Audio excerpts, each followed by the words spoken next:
Welcome for this practice. Our yoga teacher training school is based on Ayurveda as well as trauma-informed principles and interpersonal neurobiology. And as a result, we really look at a whole system approach to yoga, not only because yoga is a whole system approach, but also because we want to integrate the Ayurvedic wisdom and technologies that can really help our students to have an ideal experience of their well-being. We also want a trauma-informed experience of yoga because our bodies are carrying our histories. And as such, we don't always know what's going to come through the body during the yoga practice. We also want to understand our neurobiological system because that's one reason that we carry some of the residues of daily life. In the neurobiological, interpersonal, relational field of daily life, we do pick up stress and tension both from each other, and we can also pick up gratitude, appreciation, calm, equanimity, tranquility from each other as well. So this is a full spectrum practice. You're going to start with a pranayama set that warms up your body and offers you some cleansing techniques. Then we'll move into a physical asana practice with a couple of intermediate things to do along the way. And then there'll be a deep and healing savasana. If what I'm talking about interests you in terms of a teacher training program or understanding the nature of yoga more deeply, please check out the URL here along the bottom of the screen for our yoga teacher training school. And as always, please don't forget to subscribe to the channel. It's really helpful for us and motivates us to keep producing more content for you. Leave your questions and comments down below the video at any time during the practice, and I'll return to those questions and comments at my next opportunity to do so. Okay, let's go to class. Good morning and welcome for practice. So this is the month of March. We're just getting into the kapha season is arriving. And so this is where you start feeling the urge to move a lot more, whereas in winter season, sometimes people have this innate instinct to hibernate a little bit. Now we have an innate instinct to move more. And if you're in the Pacific Northwest, specifically if you're in the region where I live, it's very muddy, cold, and unctuous outside. So one of the qualities of kapha dosha is cold. It's not a warm or hot dosha. Pitta is hot. Kapha and vata are cold. Well, kapha dosha is made from earth and water, and vata dosha is air and ether. So in terms of those qualities, they're juxtaposed. One is dense, heavy, grounded, and the other is light, mobile, and airy. So we're moving from vata season to kapha season right now, and they just share this one quality of being cold. Kapha is also unctuous like the mud. So if you go for a walk and you step on the mud, it feels slippery, right? So we want that movement, that viscosity in the body. We actually want that for the lubrication of the joints and the digestive system. And we want the lubrication for our eyes, for our mouths. If we had a very dry mouth or dry eyes, we don't feel as good. We feel distracted by that. When those things get overly dry, that is vata dosha in excess.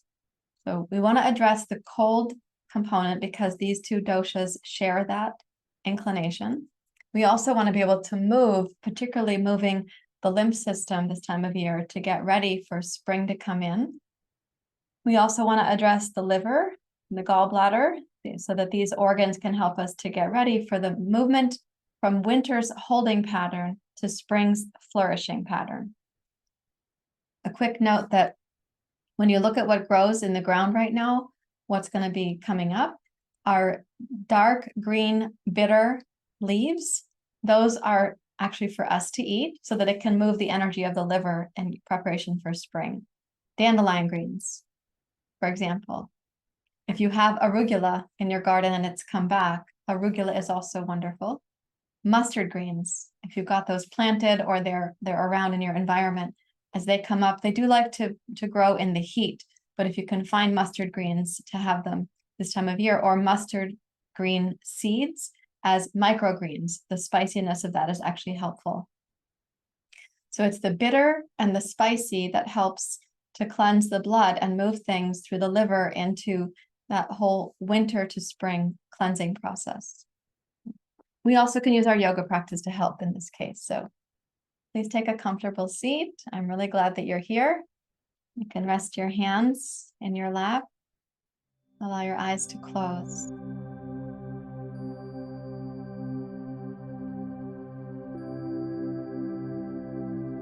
connect into your seat and this kind of footprint that your body makes when you take your meditation seat.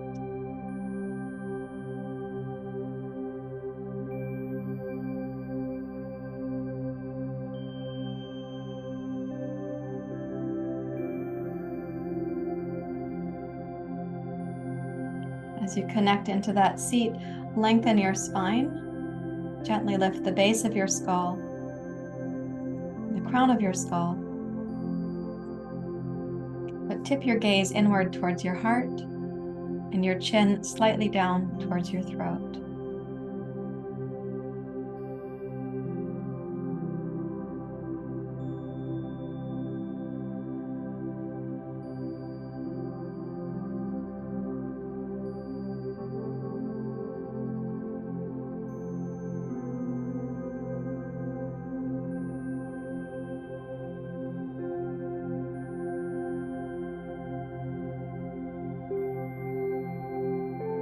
And see if you can connect to the innate capacity that your body has for being grounded through the kapha dosha.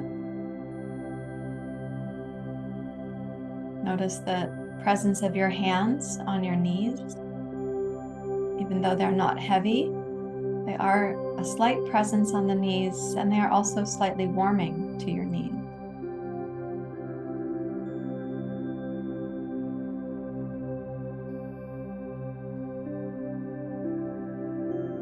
Notice your sitting bones, hips, outer thighs, shins or ankles, whatever part of your footprint is in contact with the ground.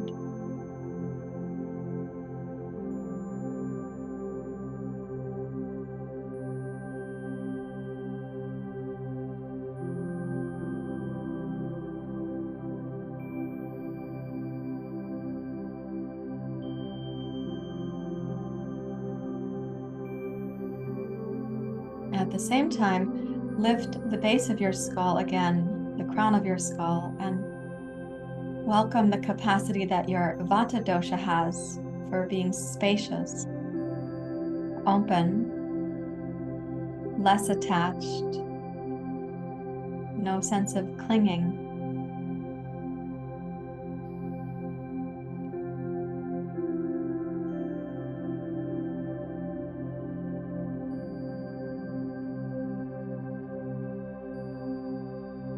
And then begin to deepen your breathing. So between earth and sky, the breath is moving. Inhale from the base upwards, and exhale also from your base upwards.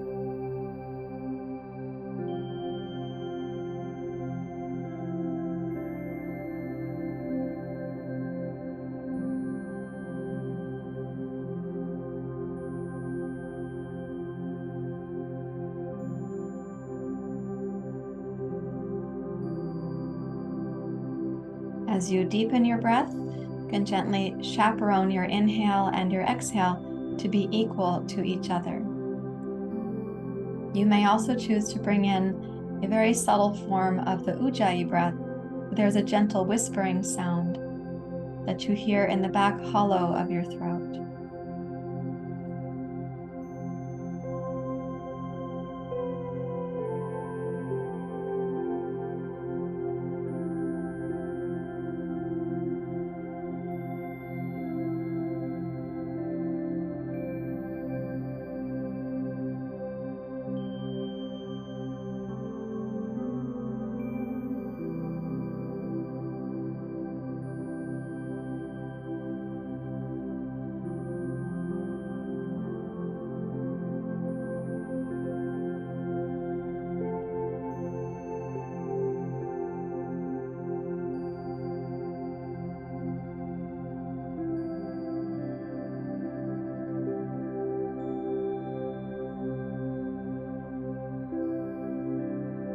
As you balance your inhale and your exhale, focus on the length of the exhale more at the start of the exhalation. Don't pressure the end of your exhale. And let's aim for 4 breath cycles done consistently, with inhale and exhale matching one another at the length of breath that you can sustain.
with your next exhale, with the balance from inhale to exhale, the end of that exhale, relax and notice whatever influence, whatever beneficial echo is there for you.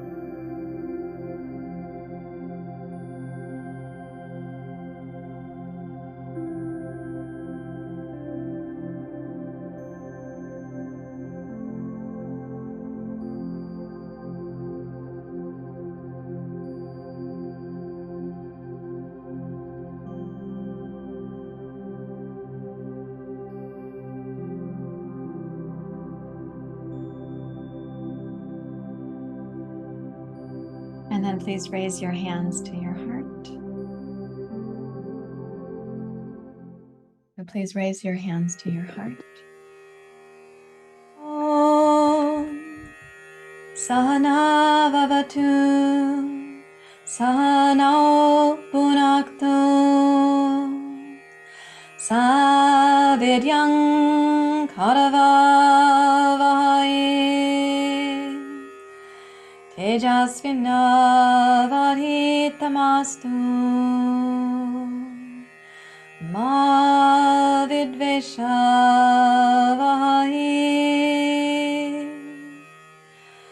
Om Sahana Vavatu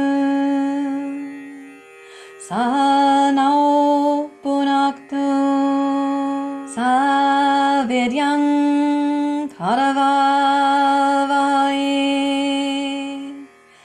Tejasvinavadhitamastu Ma Vidveshavai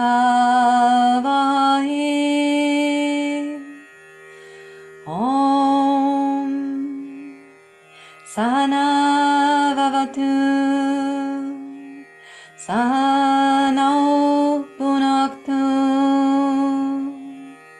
Savidyang Karavavai Tejasvinavadhitamastu Ma Vidveshavai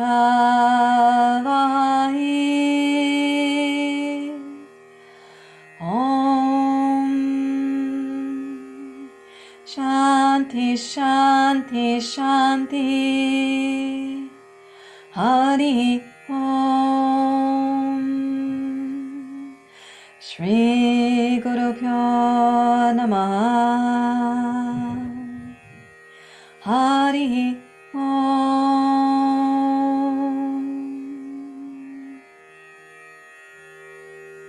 You may bow your head to your heart. Release your hands. Open your eyes as you're ready to.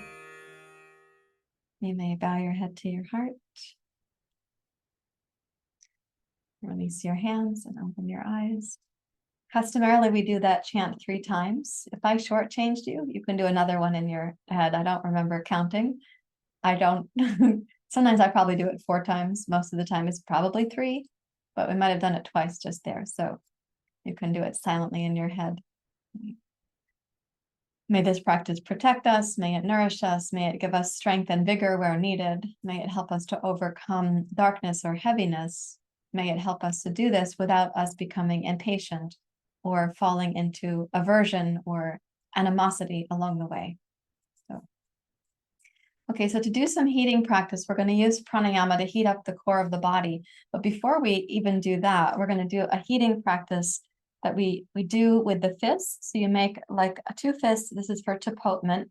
So it's a pounding practice, and you go from the upper abdomen down to the lower, then mid to upper, down to the lower, and then to the sides. And we'll do that repeatedly. So it's going to feel vigorous and stimulating to the heat center in the body. The Agni is in the center of the body, the digestive fire. So 2 fists like this. And you go from the upper down to the lower because the lymph system is in the groin. I mean, it's everywhere in the body. There's lymph in the abdomen too, which we're addressing, but one of the exit pathways for the lymph is in the groin. Go to the middle of the abdomen, the side middle, you could call it that.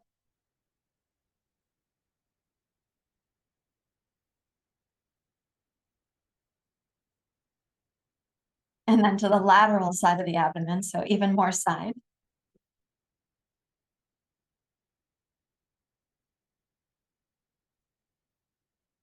You're also getting the liver and the spleen here. Come back to the center. Gallbladder and the pancreas. Middle of the abdomen. And the sides. Okay, pause for a moment. See how things are feeling.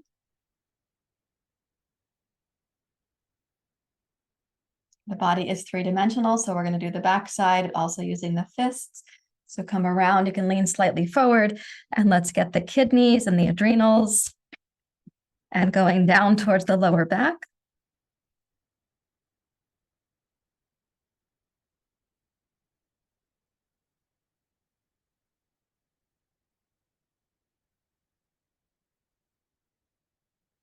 Go a little bit more to the side of the lower back, the side of the floating ribs.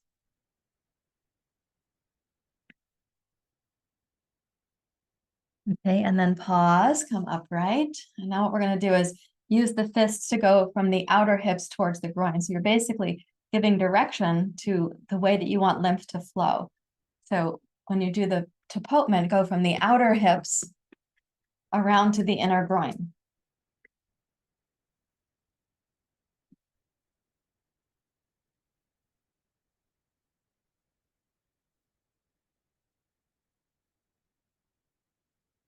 Okay, and then pause, and let's just check and see how things feel as a result of that. Maybe there'll be some aliveness or like a sense of tingling somewhere in your body. Or maybe you realize there's places that sound different. Some places might be more dense than others. Okay, and now using pranayama to heat up the body, we're going to go inhale, the fingers are spread. Exhale, we're going to pull back. And so when you go forward, you can cross, which is a nice way to do it, and you alternate like this. So we go.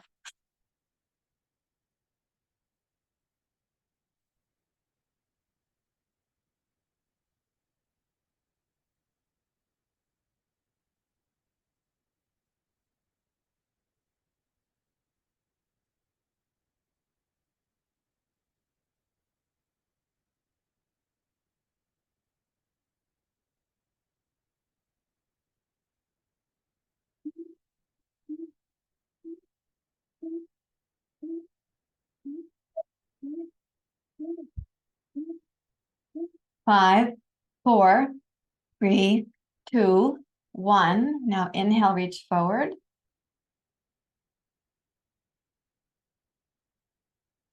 Exhale, draw back. Rest your hands in your lap.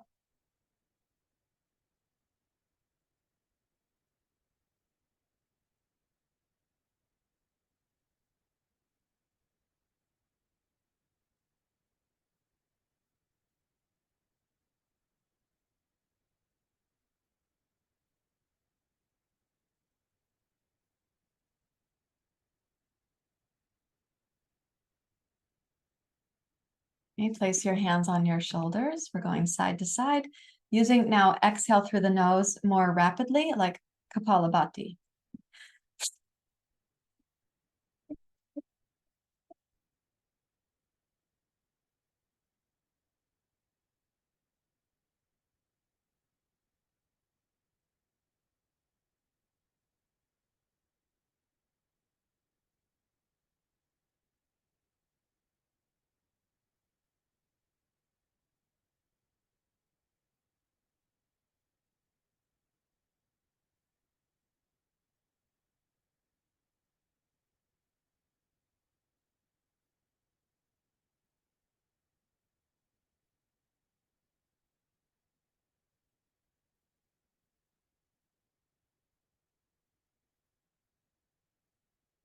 5, 4, 3, 2, 1. Come to center, deep breath in. Hold the inhale at the top.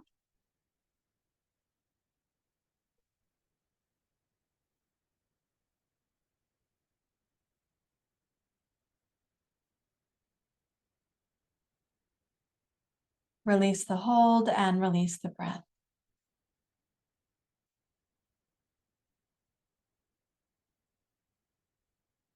And return to sitting quietly.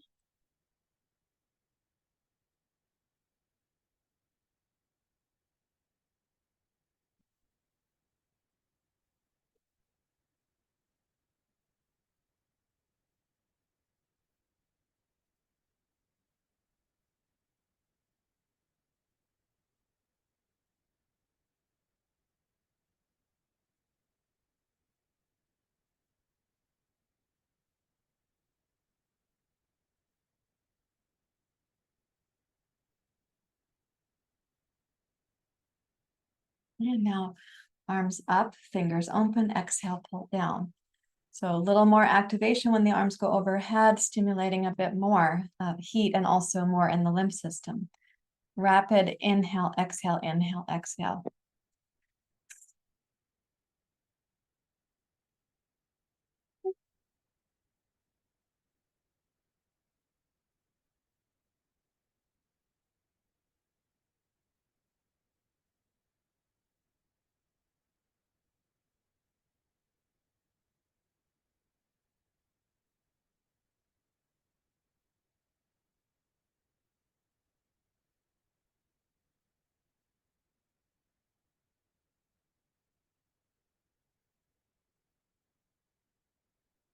Five, four, three, two, one. Now inhale, reach up.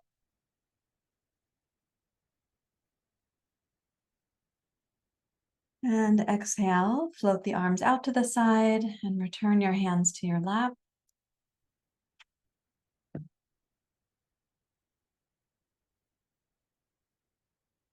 Sit quietly and listen again to what's happening in the inner body, sort of inner intelligence of your body.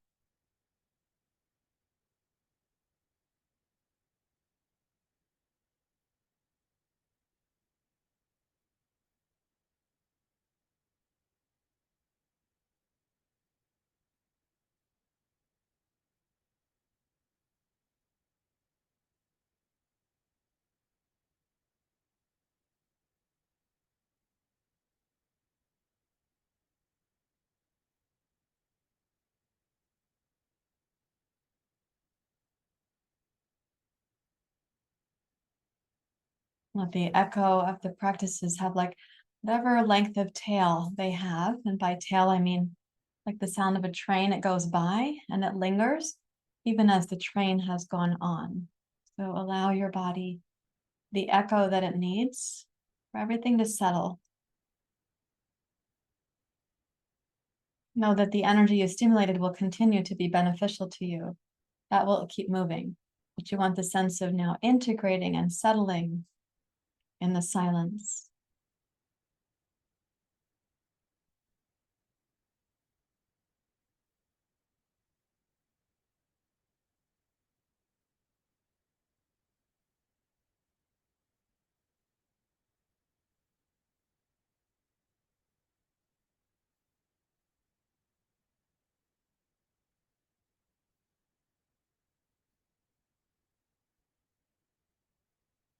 And now come to Ujjayi breathing. So you're going to place the tip of the tongue behind the top two teeth. Make the back of the throat hollow so the jaw, lower jaw, and upper jaw are not touching. And as you place the tongue behind the top two teeth, the base of the tongue goes down. The back of the throat will have the same kind of shape you use when you're yawning, when you allow for a yawn. And the sound of the breath will have the quality of whispering. So come to the Ujjayi breath, and let's once again practice balancing the inhale with the exhale.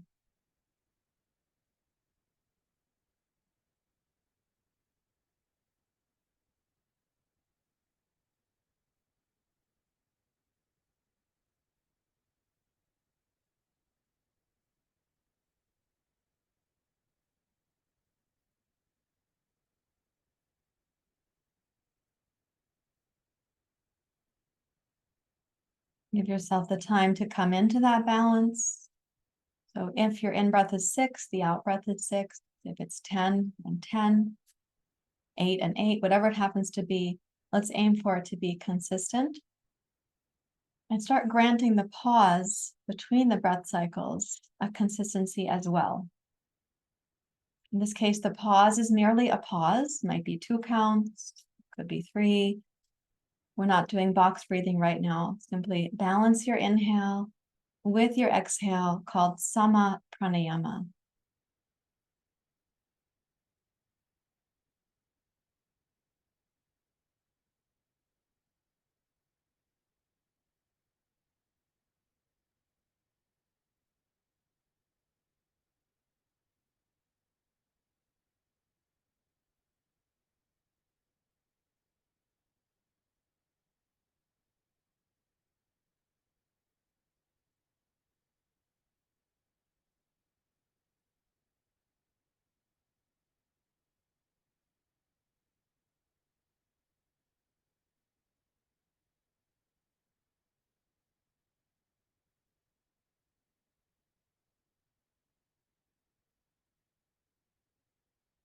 Now with that balanced breath cycle, for your next inhale, raise your right arm up. You side bend to your left. And keeping the breath equal, let's take the left hand at the armpit and down the side of the torso.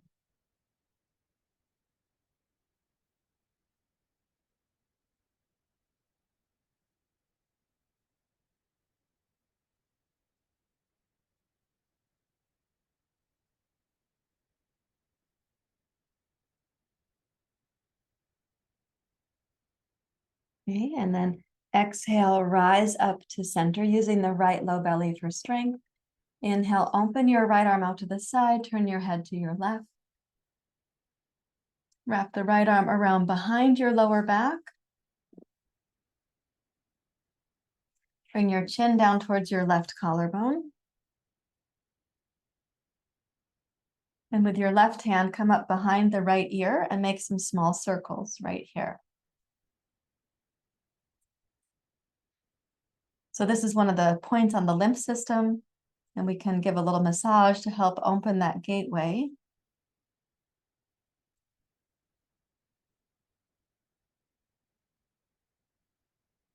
And then come down just above the collarbone, make a little circle action right there. So you're inside the divot between the collarbone and the shoulder blade, kind of at the base of the neck to the side. Okay, and then inhale, return to center and raise your right arm up. And exhale, let that float down. And pause to notice the temperature of your right hand relative to your left. And notice it over the next few moments.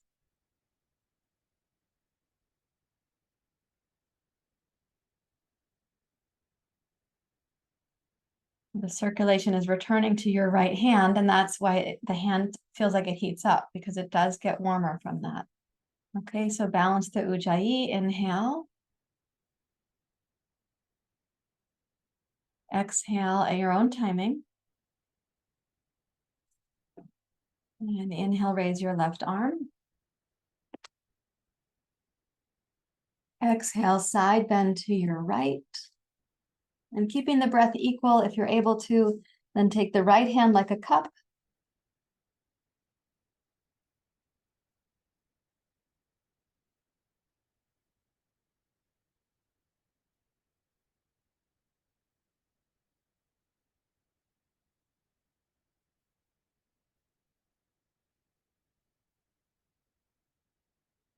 Okay, and then inhale one more time. Follow your exhale to pull up using the left low belly, the strength of the low belly. And then inhale, open your left arm to the side, turn your head to the right. Exhale, wrap the left arm around behind the small of your back, tip your chin down towards your right collarbone, bring the right hand up. We'll make the circles behind the left ear.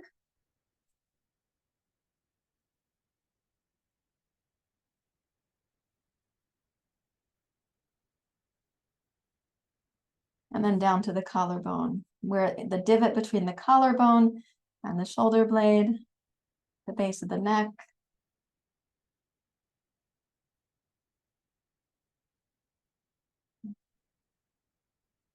Okay, and then inhale, return to center, raise your left arm.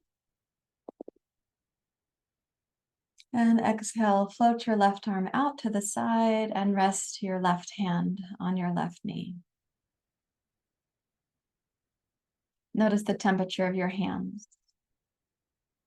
Coming back full circle to the weight of your hands on your knees and the gentle warmth of the hands.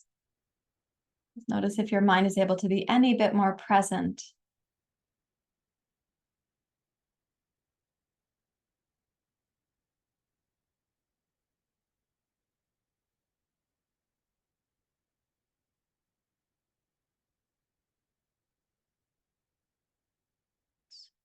And see what kind of beautiful quiet can come to the mind, as if we were the trees in the forest that are welcoming the wildlife, the creatures, the plant life, the sunlight, the darkness.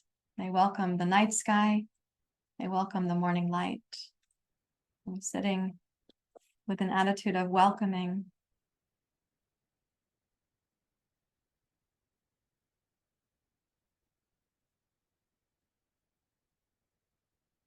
Yoga is not only a self-healing practice for our well-being, it is a wonderful pathway into this meditative awareness.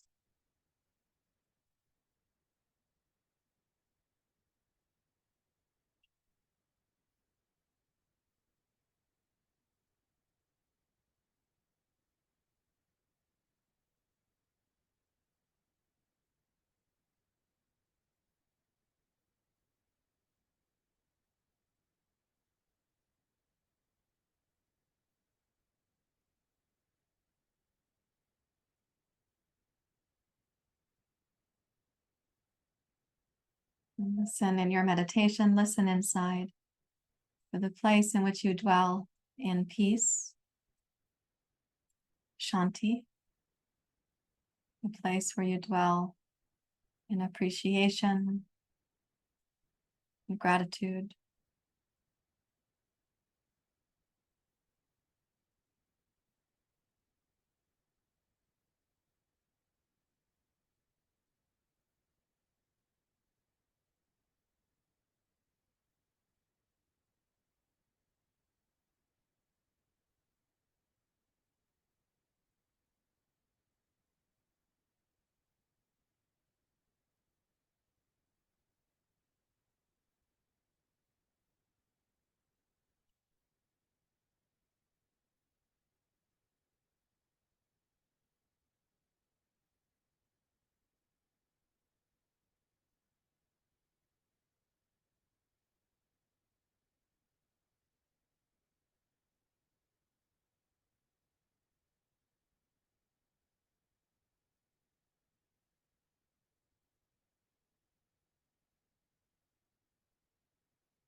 And stay with the inner quiet of the mind, the inner place of shanti.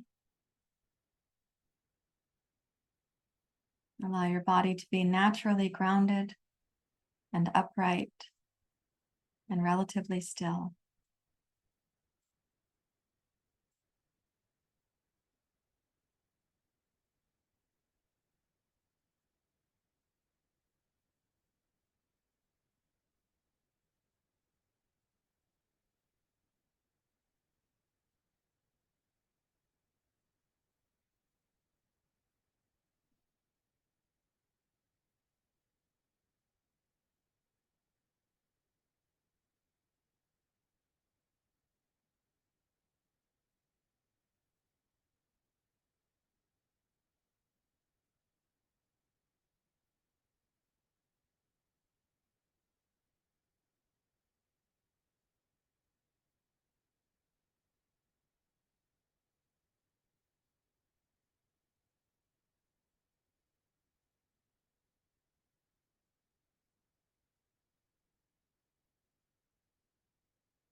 Please raise your hands to your heart.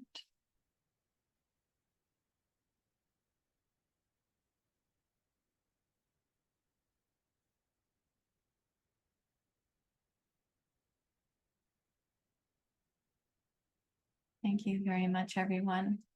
May the love that you are shine through, unobstructed by the residue of daily life and all the stimulus that we have in daily life.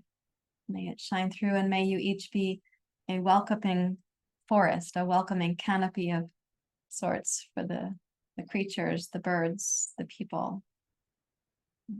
Thank you for being here. Namaste.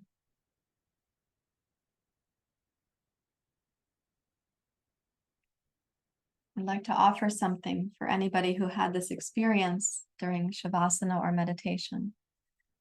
When you're working on the lymph system like this, sometimes what you're doing is deeper cleansing, not just the daily cleanse, like you clean the kitchen sink after doing the dishes, but the deeper cleanse can be happening also. And that means that sometimes old samskaras that were at the sort of the bottom of the pond, as it were, may surface. You may have little remnants of memories or thoughts, or a word might float by. It seems incongruous or disconnected. And it may be that those old samskaras are sloughing off. Maybe they're leaving without explanation, and they don't even need a narrative about them. But sometimes what is surfacing, what is coming up, is actually asking for our attention. So some of the deeper healing that we do physically, emotionally, mentally may be requesting that we turn our attention towards it. Because we're not just storing daily life stress, we're also storing that which we've had to avoid, oppress, suppress, repress. That which we've been storing becomes a hindrance to us. So if it's surfacing and it's asking for your attention, then to do that in the most kind and compassionate way. You may also feel some after effects of a practice like this, like you might actually feel tired or thirsty. It's good to hydrate from this practice particularly. It's really helpful also now to have the kinds of foods that nourish your body to keep the cleansing process going. So we don't now think, oh, good, I cleansed, so now I'll have some goodies. Those goodies that end up being not goodies, if you know what I mean. So in other words, things may be moving still from your practice, so please take care and be gentle and wise with yourself and with those around you. Thank you. Now we're going to move into a more physical asana practice. I'm going to ask you to come to kneeling as one of the first places that we'll start. So in kneeling, if you need padding for your knees, please don't hesitate to have padding for your knees. I'm also going to suggest, as you see where we're going, that some of you will prefer to have something to support your head in front of you as well. So check that you can come up on the high knees, you feel comfortable here, and you can come down. That's also comfortable. Hopefully it's comfortable. If you're not able to sit in kneeling because you have had knee replacements or you have knee pain, I think you could adapt this practice to sitting in one chair, second chair in front of you, and you'll do a stand-up mechanism versus a kneeling up mechanism. Yoga is often practiced on the floor, which is why we're doing it in this particular way right now. So place your fists here in the low belly. So it's at the crease of the groin, and just come forward, bowing forward like child's pose. And then inhale up to your high knees, raise the arms. And exhale, fists into the groin, hips to your heels, bow forward. Inhale, rise up. Exhale, sit back and come forward and down. Follow your Ujjayi inhale to rise up. And your Ujjayi exhale to come down.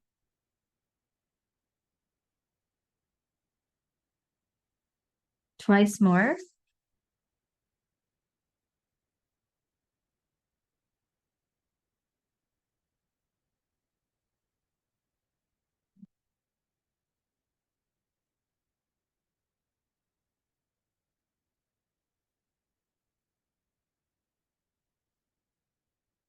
And all the way down, we're going to stay down for a few breath cycles. Allow the fists to be informative in the lower belly. So the head is touching the floor or a block or a blanket. And the fists provide a purposeful obstacle in the lower abdomen. So the breath is required to go to the lateral and posterior parts of your abdomen.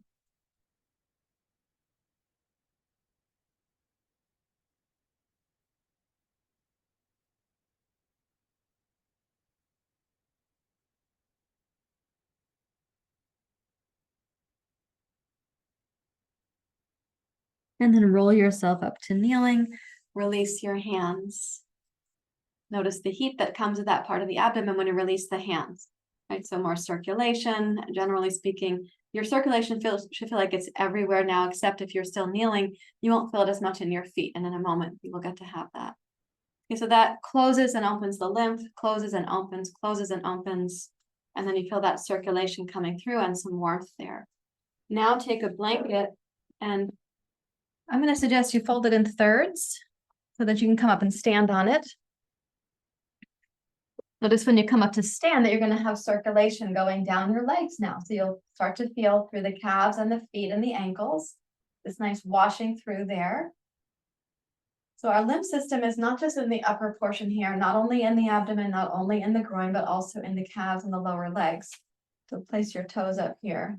This is one reason that they have recommended to people who work on their feet and or pilots, stewardesses, and also nurses, waitresses, and so on, that they would do legs up the wall pose as a way to flush the lymph system, because the calves then are inverted and there's a movement of the lymph that's following from the calves to the groin and so on. And since when we're walking about or we're on our feet all day, people tend to have some susceptibility to edema, that's another way to reverse that flow. So with your feet up here, maybe you already feel your calves are stretching. Go ahead and come forward to Uttanasana. Feel free to take a couple blocks for your hands if you need to. And then using the fists, your two fists come from the lower part of the ankle up to the back of the calf.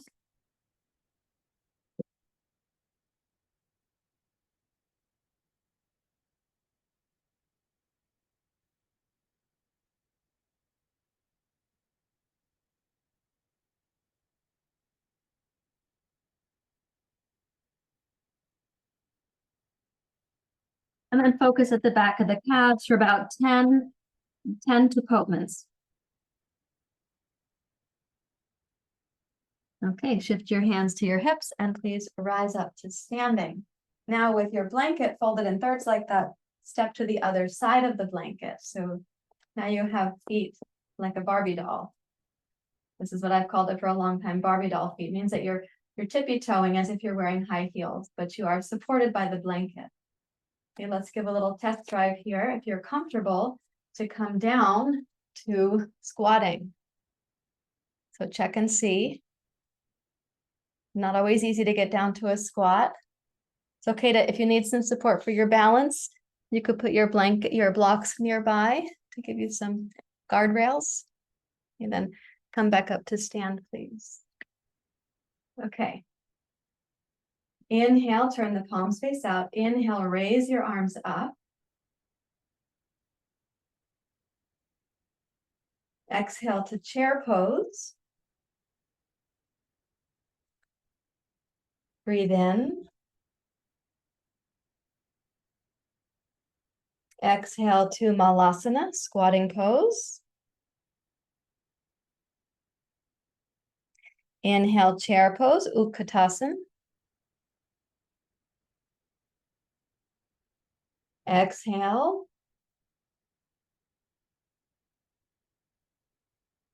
Inhale, rise up. Exhale, arms wide, return down to the starting position.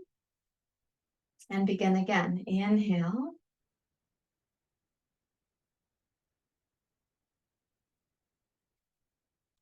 Exhale, equal to inhale, utkatasana. Breathe in when you're ready to. Exhale to squat.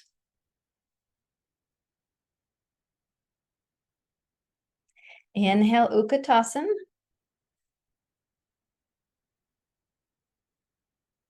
Exhale. Inhale, rise. And exhale, arms wide, palms facing out. One more time, inhale. Balance your inhale with your exhale. Utkatasana.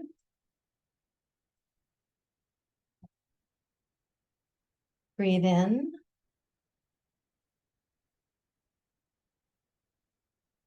Exhale, Malasana.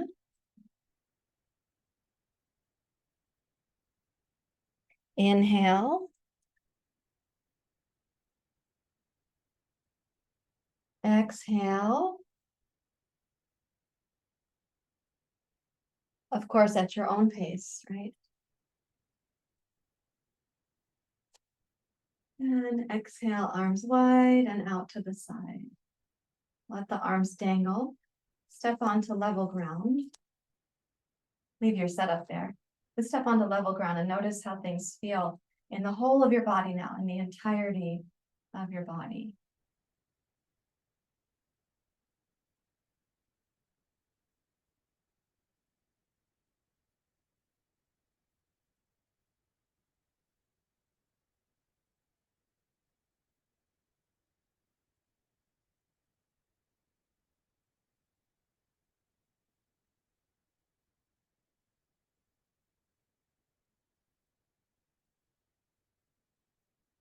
And then open your eyes and come back to standing.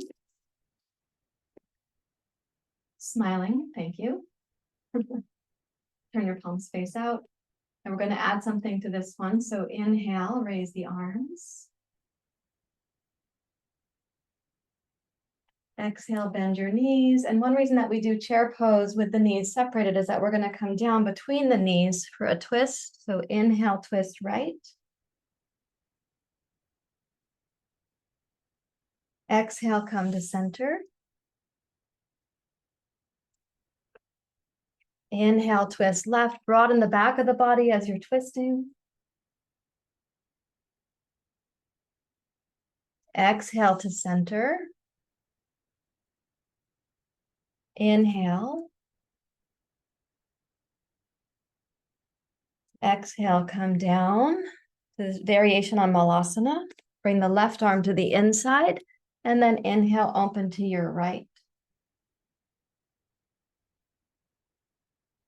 Exhale to center. Right arm down. Inhale, raise your left wingtip to the sky. Exhale. Now put your armpits over your knees, as if the armpits were little hats for the knees. You might even notice that the armpits are warm and the knees get a little bit warmed up from that contact.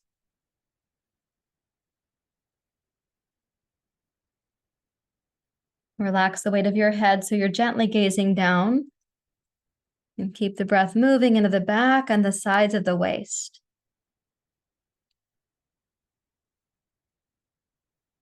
And exhale. Take the inhale to come into Utkatasana. Stay for the exhale. Inhale, rise up. And exhale to release. Okay, step to level ground again and notice how things are feeling.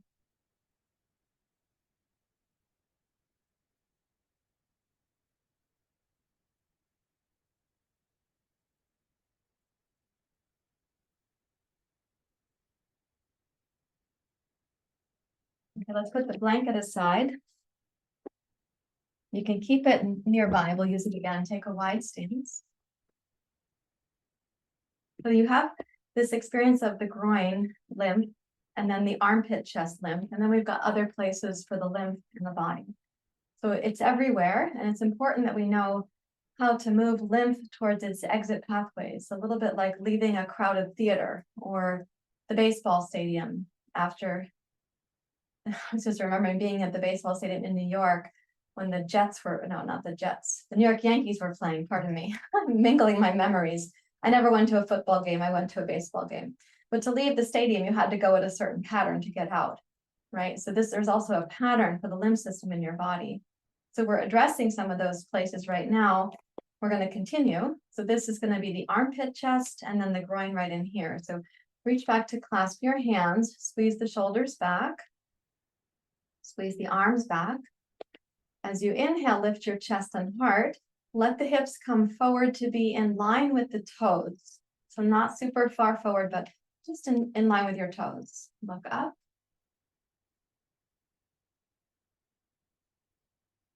And then exhale, back your hips up to be in line with your heels.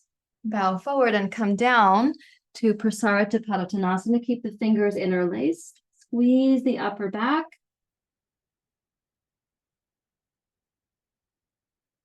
Okay, exhale completely. Tone the lower belly towards the end of the exhale. And then inhale to rise up. Bring the hips a little bit forward. And exhale to flow down.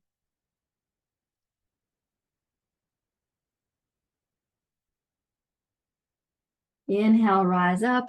Check that you're not hyperextending your knees or your elbows. Neither of those will be helpful to you. Exhale to come forward. If you are hyperextending at your elbows or your knees, please put a little micro bend in your legs or arms. Inhale to rise. And that way you're going to have to use the strength of the joint system, not relying on laxity, but using the muscles to support your joints instead. Okay, once more, inhale to rise. And exhale, release the clasp of your hands, allow the arms to dangle. Notice the temperature of your fingers.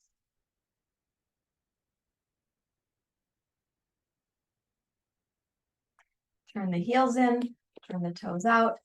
Come down to a wide squat known as the jazz dance warm-up pose. Okay, as you come down, if you are someone who has hyperflexibility or hypermobility, rather than going to your lowest point, keep some strength at the sitting bones, the pelvic floor, and the hamstrings. Okay, as you now inhale, raise your right heel. That's pumping the calf muscle. Exhale to lower. Inhale left. Exhale lower. Right.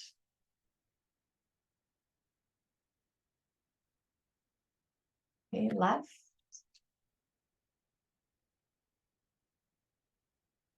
Try both.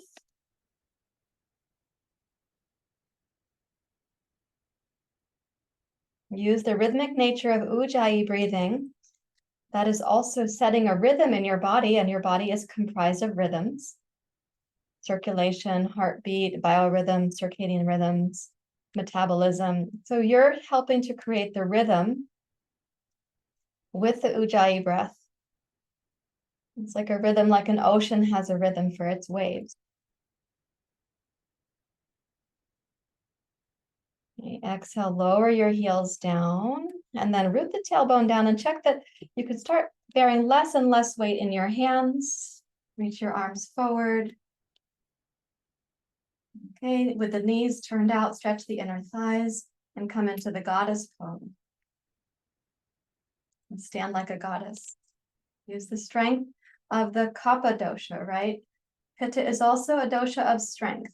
Vata dosha, the bones are more thin. The ability to build and then maintain strength is different. But for Kapha and Pitta, you can rely on that strength here.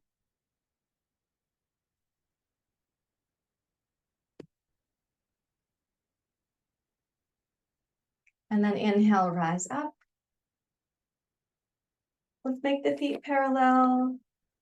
Release your arms down and notice the circulation again, flowing down to your fingers, but also down through the groin into your feet. And know that your lymph system is taking it the other way. It's coming up. You pumped the calves, so that's coming up. Circulation is going down. You were squeezing the armpits. That's been released. Arms overhead, there's drainage this way. Now there's circulation. You come down to Prasarita Padottanasana. Place your fingertips on the floor. And then center your left hand, or you can use blocks, of course. Center your left hand between where both hands are now. Wrap your right arm around the small of your back. And then inhale, twist to your right. Let's keep the hips level left to right so you're not jockeying the right hip up and the left hip down. Rotate the right shoulder back, almost like it's going behind your right collarbone. Press firmly into your right leg and your left arm to stabilize your twist. The left leg also is important, but since the hips tend to sashay to the right, focus on the strength of your right leg. The right shoulder cannot pull you into the twist, though it can rotate back. The left arm, the strength of the left arm is guiding the strength of your twist. So exhale to unwind. We're going to change sides. Place the right fingertips down. They might start getting warmer. Wrap your left arm around the small of your back. Strengthen your left leg before you rotate. Press into your right arm. Roll your left shoulder back. And breathe to support the rhythms within your body.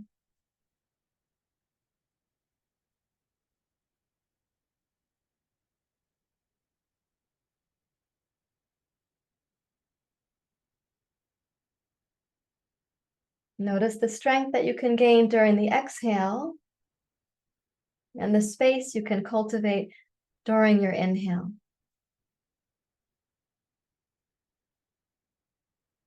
We're going to use this exhale to unwind. Place your hands on your hips and please rise up to standing. Let's go heel toe to center. Stand tall like a mountain. Connect to your plumb line.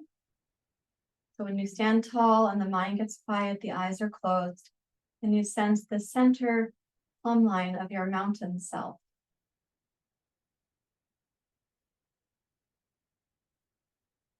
Your strength lies within you, and we're simply unburdening that strength to come forward.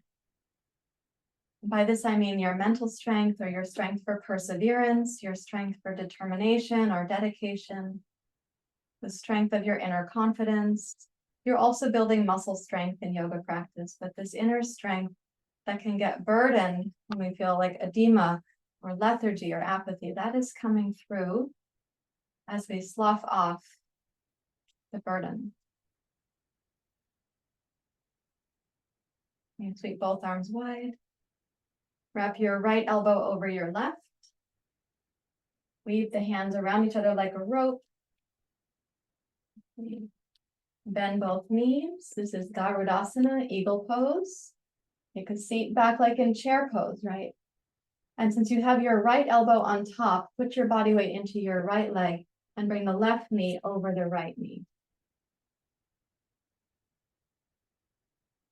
Now, some of you are going to be able to wrap your left ankle around your right ankle. That is not in my mechanical capacity. It used to be, but then I had some life events and a double hip replacement as a result of those life events. In other words, accidents, motor vehicle accident. So do your best. You're closing the wrist, elbow, shoulder, hip, knee, and ankle joints. You bring the elbows down towards the knees. They might touch, they might not. And then unwind your hands, your elbows, your shoulders. Press into both feet. Take flight. Like an eagle, Garudasana. Float the arms out to the side. Lower the arms down. You can feel the warmth. You're redistributing heat in the body. Okay, float the arms out, breathing in. Wrap your left elbow over your right. Bend your knees. And then putting your body weight into your left leg, wrap the right leg around the left. Again, you can choose to put your ankle behind your other ankle. You could put the toes on the floor if you needed to for balance. So if you are someone who has hip replacements or a hip replacement singular, or you're a teacher working with students with hip replacements, it's helpful to notify your teacher, by the way, if you have a hip replacement. And as a teacher, it's helpful not to put students in positions that would make their hip apparatus more vulnerable.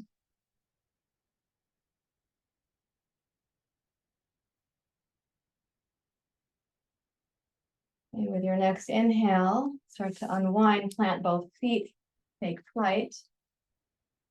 Let me name what those contraindications are for a moment here. Lower the arms down. So if you're a teacher working with students who have a hip replacement, the primary contraindication is a three-part movement in the body, and that is flexion, particularly in the old days, like I could say 30 years ago now, was old because I'm also aging. So we used to not be able to go further than 90. The apparatuses are new, so it's possible to come closer. In fact, knee to chest is totally fine. You saw me doing malasana before. So it's flexion with internal rotation, and then adduction, coming to the midline. So when you do flexion, and then you go to eagle pose, and then internal rotation and adduction are together, and you're weight bearing, that's one of the risky places that you're putting some of these hip joints into. So flexion, adduction, internal rotation. If you've ever known a student in your community who's had a hip replacement, particularly if it was 30 or 40 years ago, the dislocation of the hip joint would happen when they were painting the pinky toenail, painting their nails, sitting down and going to paint the pinky toenail. They would put their foot like this to get to it, and then the hip apparatus would dislocate, had to call the emergency room. So in this case, when you're working with somebody who has a hip replacement, you want to bias things like abduction, external rotation for the stability out in the hip joints here. And then it becomes individualized. Like you see me doing malasana, you see me doing a part of garbhodasana, you see me having a pretty full yoga practice. Always make questions or comments. If you need to reach out to somebody, you can let me know. Okay, so those are some standing practices that you've just done. We're going to come to the floor for a short sequence before we get to realize the medicine that you're moving through your body right now. So, of course, you're realizing along the way, I hope. But when I say you get to realize it, I mean Shavasana is coming. Okay, so take a seat on your mat so that you have space behind you. That means that this would be in the way. I'm going to scooch it here. Watch for anything that you could knock over and relocate that, whatever it is. Okay, so sitting up tall on your hips like this, place your fingertips behind you. Roll the shoulders back. This is Purvottanasana. Roll the heels of the hands down to the floor if you can. And coming back into the Ujjayi breath, I'd like you to inhale smoothly, raise your hips up to Purvottanasana. And then exhale, lower your hips down. And try that again. Inhale, raise your hips up, lift the tailbone, tone the hamstrings and the glutes, open your chest and heart, squeeze the shoulder blades. Exhale, lower down.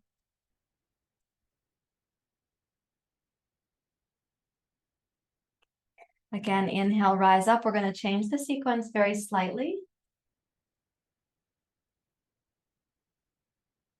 Exhale, lower your hips to the floor and bring your knees to your chest.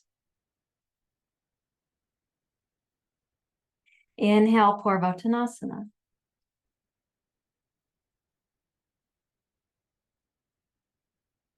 Exhale, come down, hips to the floor, knees to your chest. Inhale, Navasana.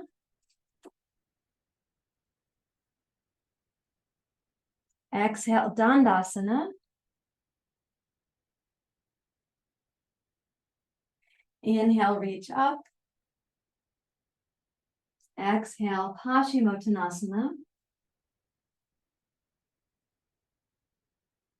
Inhale, rise. And exhale, Navasana. Touch the feet. Inhale, Parvottanasana.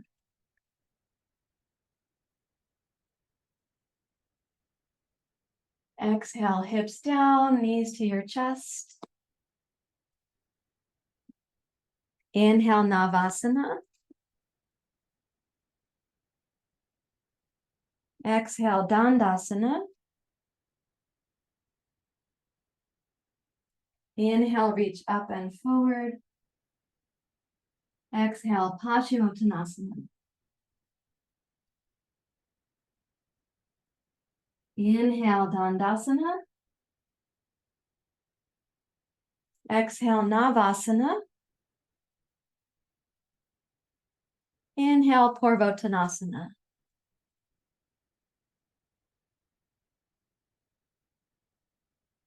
Exhale, lower your hips down, cross your ankles, and take a seat.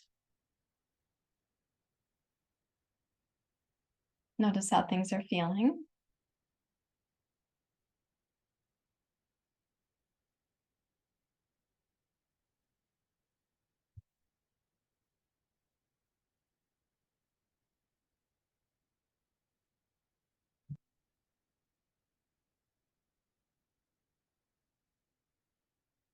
I'd ask you to make sure you've got some space behind you because we're going to add to that sequence. Notice what's happening for you now. What is the overall feeling tone?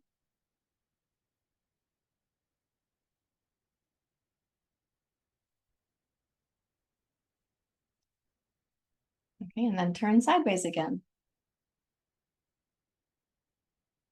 Bend the knees. You're going to start with your feet flat on the floor. And just check when you lie down. I think I'm in the wrong spot. Yeah, I am, because I can't stretch my arms up overhead. Let's check on that. Well, I guess I could be a little closer. Okay, so something like this, that you know you're going to have the space for that. And then come up. Okay, inhale, Navasana. Exhale, Marichyasana.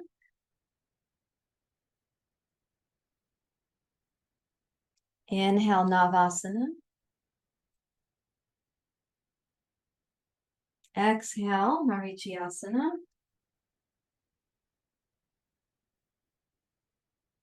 Inhale, Navasana.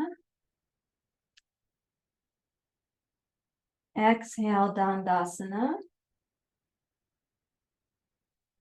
Inhale, up and forward. Exhale, Paschimottanasana. Inhale, rise up. Exhale, roll down. Inhale, reach. Exhale, up.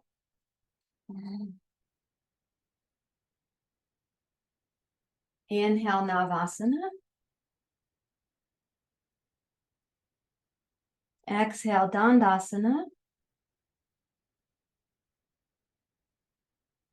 Big circle of the arms. Inhale. Hands behind you. Exhale, Parvottanasana with the legs straight. Inhale, return your hips to the floor. Raise the arms up. And exhale, Paschimottanasana. Inhale, rise up. Exhale, roll down. Inhale, arms overhead. And this time, exhale, raise the legs.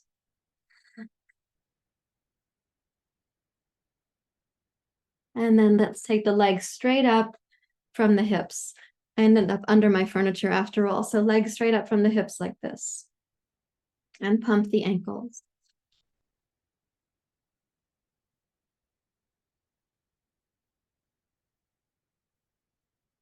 Check that you've got some space left to right.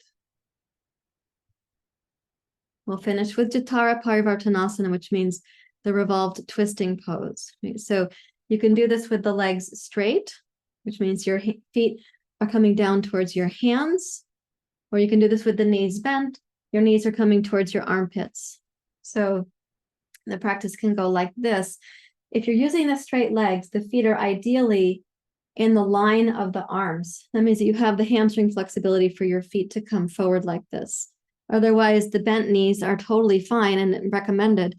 So the knees are snug up to the chest because we're going to massage the organs in the abdomen. So exhale. You inhale to center and exhale down side to side.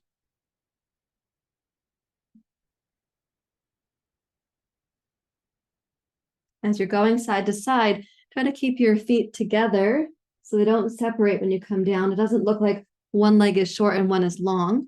Same thing for the knees. So it won't appear to you that one knee is shrinking while the other one is growing.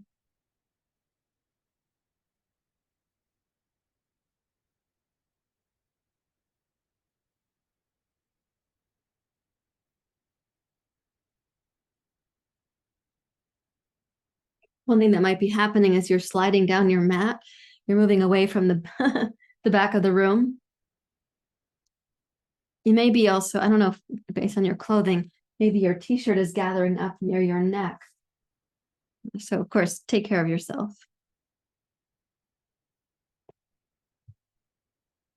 And come to center one more time. Let's take the knees from behind. That adds a nice little pressure to the calves. Drop the feet over your forearms. It's helpful if your head touches the floor comfortably. If that's not the case, then please put a blanket under your head. Let's pull the feet down over the forearms. The pressure of the thighs against the abdomen is also on purpose.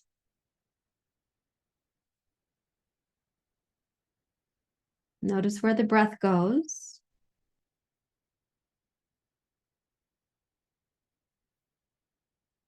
And then let's release. Touch your feet to the floor. Adjust your clothing. And then stretch the legs out and notice what happens at the back of the calves and also from the lower belly down through the groin, right? Because you just had the knees up to the chest, rotating, rotating.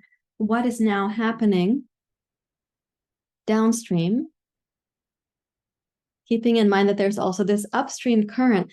The lymph is being returned and it's going to be moved through and then eliminated, right? So if you have a backed up lymph system, you will have backed up hormones. And backed up hormones means your endocrine system has to keep accommodating for you, and it'll be harder to do. No point in keeping excess hormones around if they're not the ones you need and want. So let's take, as a blanket, here's a little yoga teacher trick. You got the toes. So like that. Of course, you can cover the whole body with a blanket if you like. I'm just taking the lower body for this morning. Let's turn the palms face up. Close your eyes. Another nice thing to do if you're someone who has a meditation shawl is to gift yourself with the shawl in Shavasana, like it's a meditative Shavasana. And with the eyes closed, turn your attention inward and really just enjoy. You could imagine your body like a forest with rivers. Everything is coming to life now. The rivers are moving again. The birds will come There's space between the trees, the sunlight gets in. The dark canopy is no longer so cold, no longer so damp. The roots can enjoy going deeper. The branches don't mind spreading to the sky.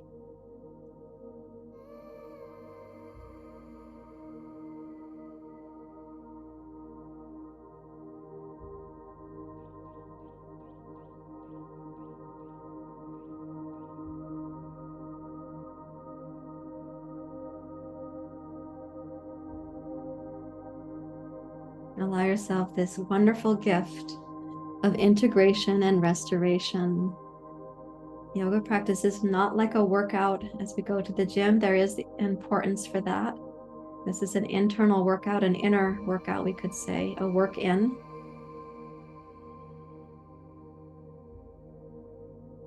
So you can picture the inner forest and rivers, the plant life, the wildlife, the birds.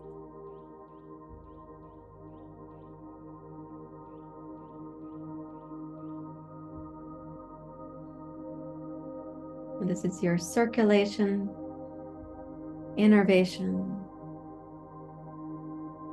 the movement of neurotransmitters, hormones, lymph, the healthy fluids of the body.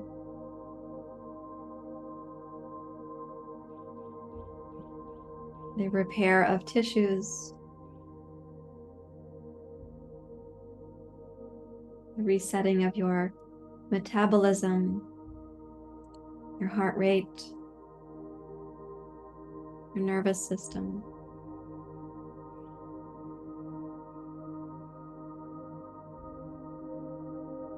And all of that to help you also connect into your subtle body, cleansing the nadis, the meridians, balancing your vayus, your dosha, the chakras.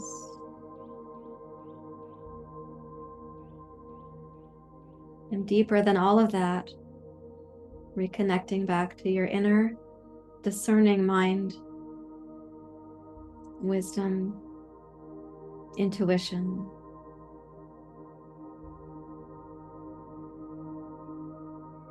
And even deeper than that, reconnecting to the inner source of love itself.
Allow the beauty of your natural intelligence and the whole of nature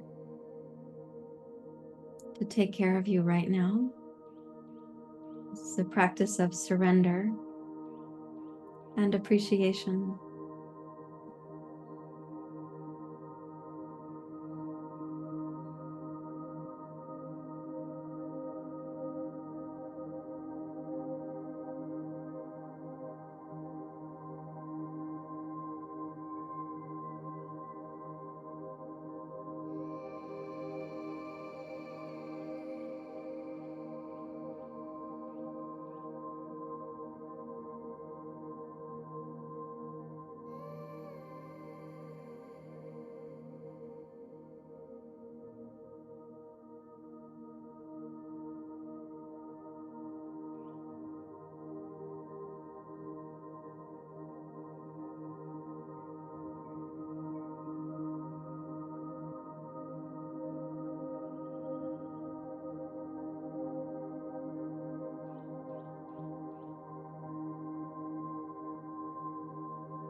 Allow the process to continue uninterrupted and without distractions.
Invite the process to go deeper again, without you wandering away, intruding, interrupting, planning.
And as you welcome that process to go deep, begin to bathe yourself with appreciation.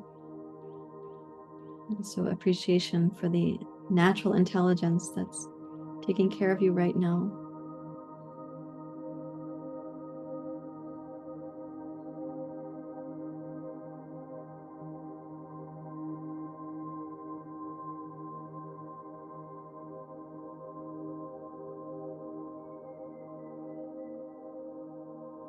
And we've cleaned all the systems of the body. Let's infuse those systems now with appreciation, with gratitude, with recognition, and with a commitment to then treat these systems with respect.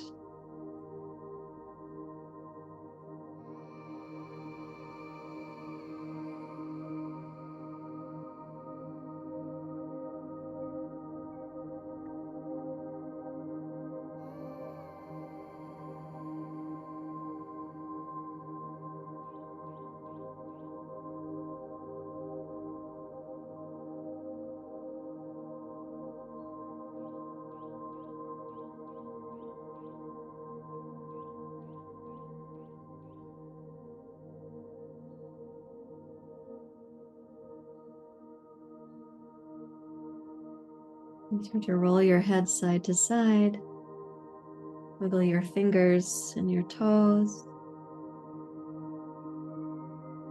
Bend your knees.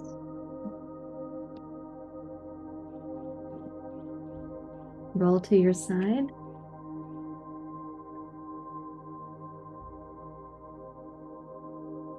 Let's return to sitting, please.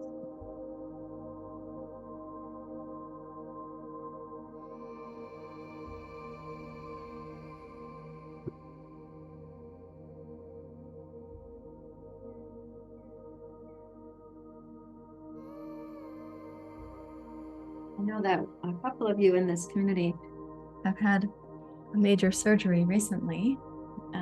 You're well enough to be in class, of course, but you've had surgery that involved like probably anesthesia, perhaps some pain medication and so on, antibiotics. We have a couple students. One right now is having surgery. I was notified this morning.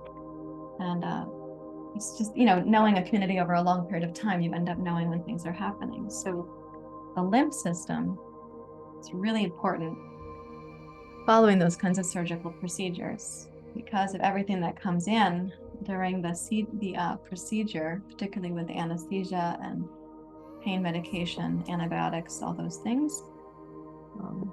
So I want to wish those of you who are here particularly well, having been through your process. Let's all now take a seat and see what kind of beautiful quiet can come to the mind, as if we were the trees in the forest that are welcoming the wildlife, the creatures, the plant life, the sunlight, the darkness. They welcome the night sky. They welcome the morning light. I'm sitting with an attitude of welcoming.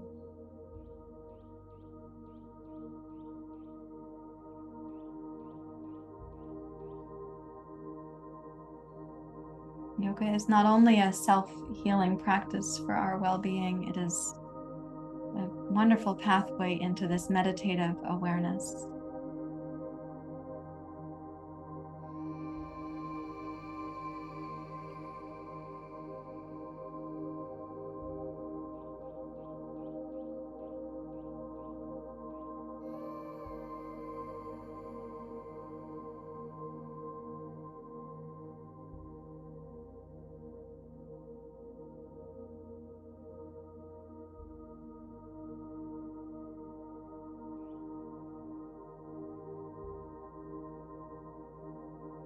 Listen in your meditation, listen inside for the place in which you dwell in peace,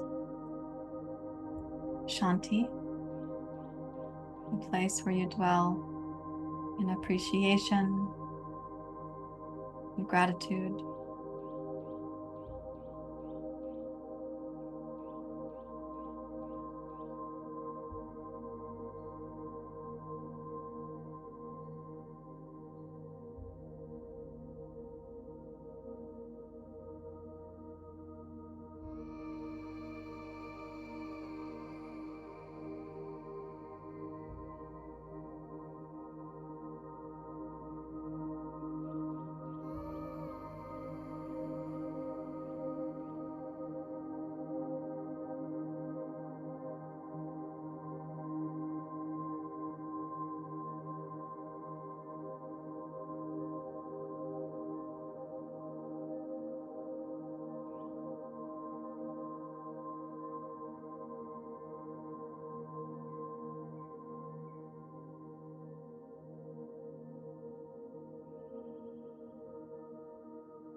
Stay with the inner quiet of the mind, the inner place of shanti. Allow your body to be naturally grounded and upright and relatively still.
Please raise your hands to your heart.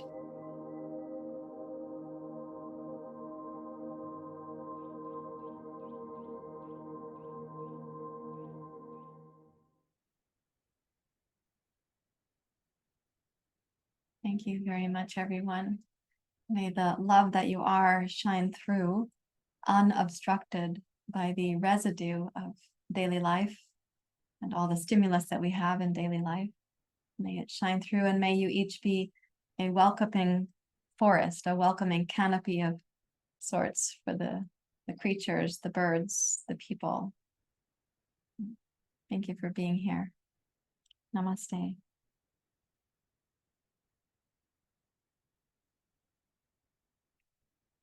I'd like to offer something for anybody who had this experience during Shavasana or meditation. When you're working on the lymph system like this, sometimes what you're doing is deeper cleansing, not just the daily cleanse, like you clean the kitchen sink after doing the dishes, but the deeper cleanse can be happening also. And that means that sometimes old samskaras that were at the sort of the bottom of the pond, as it were, may surface. You may have little remnants of memories or thoughts, or a word might float by. It seems incongruous or disconnected. And it may be that those old samskaras are sloughing off. Maybe they're leaving without explanation, and they don't even need a narrative about them. But sometimes what is surfacing, what is coming up, is actually asking for our attention. So some of the deeper healing that we do physically, emotionally, mentally may be requesting that we turn our attention towards it. Because we're not just storing daily life stress, we're also storing that which we've had to avoid, oppress, suppress, repress. That which we've been storing becomes a hindrance to us. So if it's surfacing and it's asking for your attention, then to do that in the most kind and compassionate way.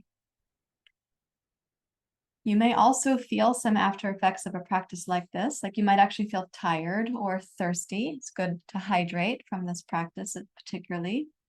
It's really helpful also now to have the kinds of foods that nourish your body to keep the cleansing process going. So we don't now think, oh, good, I cleansed, so now I'll have some goodies. Those goodies that end up being not goodies, if you know what I mean. So in other words, things may be moving still from your practice, so please take care and be gentle and wise with yourself and with those around you. Thank you. Now I'd like to find out how you're doing. I will turn off the recording for that purpose. Thank you very much for sharing your practice with me and also with this community. If yoga teacher training interests you because you're watching how these sequences unfold and you're curious, we do have a foundational level yoga teacher training, an advanced level teacher training, and a yoga therapy training. And you can learn all about that on the URL across the bottom of the screen here. As always, I'm glad you've been here. Please don't forget to subscribe so you'll get more notifications when other classes come out.